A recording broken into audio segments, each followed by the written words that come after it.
Sadhguru, what opportunity it is that we have a yogi among us in the city of the Adi Yogi.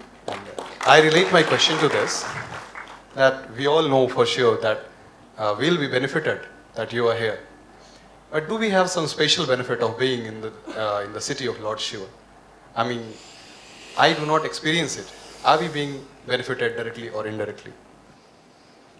I will need a few minutes for this, okay?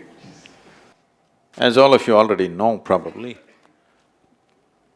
the word Kashi means a tower of light. When we use the word light, we use the word light for many things in human life simply because of the nature of our visual apparatus. You have a sense of hearing, sense of smell, sense of taste, sense of touch, and you have sense of sight. Among all these five things, in the human being, the sense of sight is the most powerful one.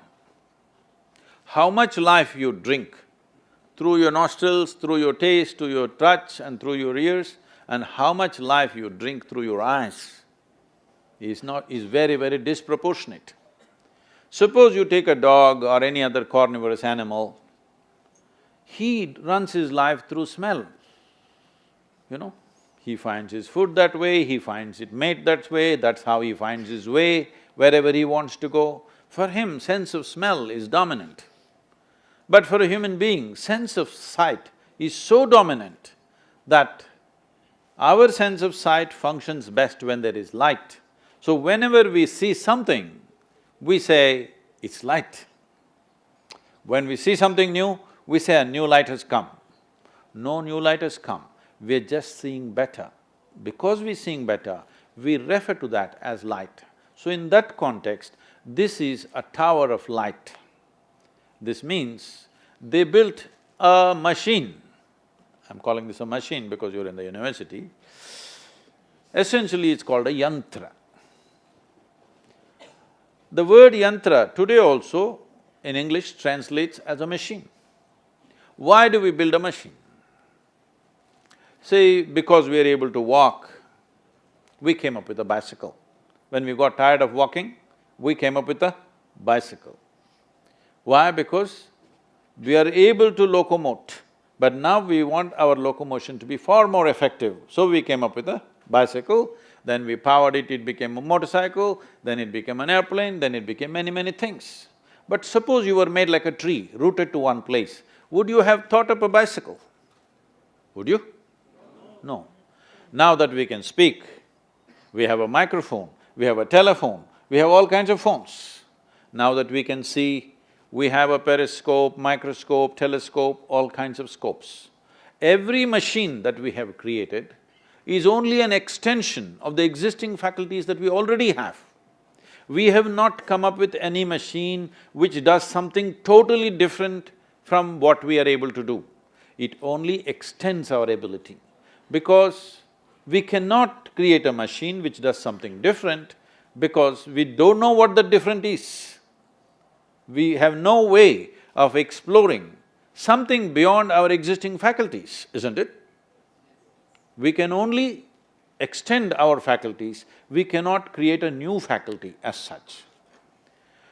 So, we built various kinds of yantras. As we built bicycles, motorcycles, microphones, microscopes and various things, we built other kinds of machines which were essentially energy machines. Because we understood where there is a physical machine, there'll be friction, there will be a lifespan, there will be maintenance and various other aspects. So we built machines which are pure energy machines, giving it a form by giving a physical foundation to it. Small machines, big machines, all kinds of things were built for specific purposes. This is what you call as a deity in this country. In this country, I want you to listen to me carefully, not react to this simply. We are a godless culture. We don't have the God anywhere. All the people whom you worship are people who walked this geography at some time, isn't it so? We worship them, not because they dropped from the sky, not because they flew in the air, not because they walked upon the water, no. We worship them because they exhibited an extraordinary sense of freedom. No matter what life did to them, they remained free from that.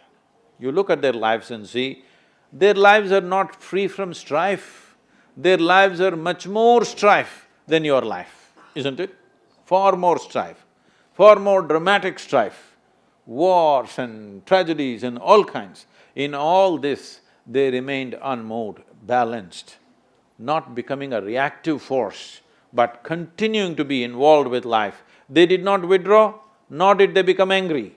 They stayed there and did what they had to do, whatever they could do. Many times, most of their activities ended up in failure, but the man is a victory because what happened around him never determined who he is. This is why in this culture we held freedom, liberation or mukti as the highest goal.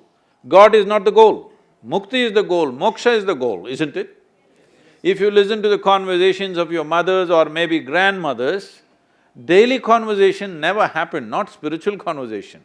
Daily conversation never happened without uttering words like karma, prarabdha, mukti, moksha. This was like everyday conversation, especially in this city. People came here just for that, not looking for God, looking for freedom, isn't it?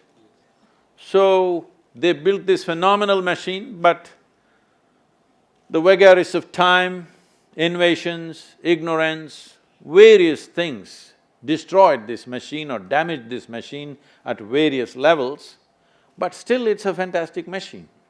It's not in its full flow, but still it is great and fantastic machine. And will anybody benefit from that in being in its umbrella? Of course they will, but we must understand this. Even if the full moon has come up, if your eyes are closed, maybe your blood will surge up a bit, but you will miss the beauty and the whole thing about it. The same goes to everything, because whatever we are not conscious of, in some way will not exist for us, isn't it? Whatever we are not conscious of will not exist for us, even if it's there in a very big presence. So, are you benefiting from it? Definitely on one level. But are you taking full benefit of it? I don't think so. When I look at the people, the way they're moving around, they will see pilgrims coming like this with tears in their eyes, but these people are going like this about their little danda that they're doing.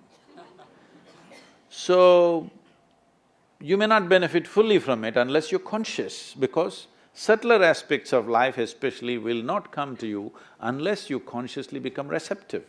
So this is very important. Unfortunately, people have started referring to Kashi as the Makkah of the Hindus and all this stuff. This is not a Makkah, you're not going there to seek God's grace or something else.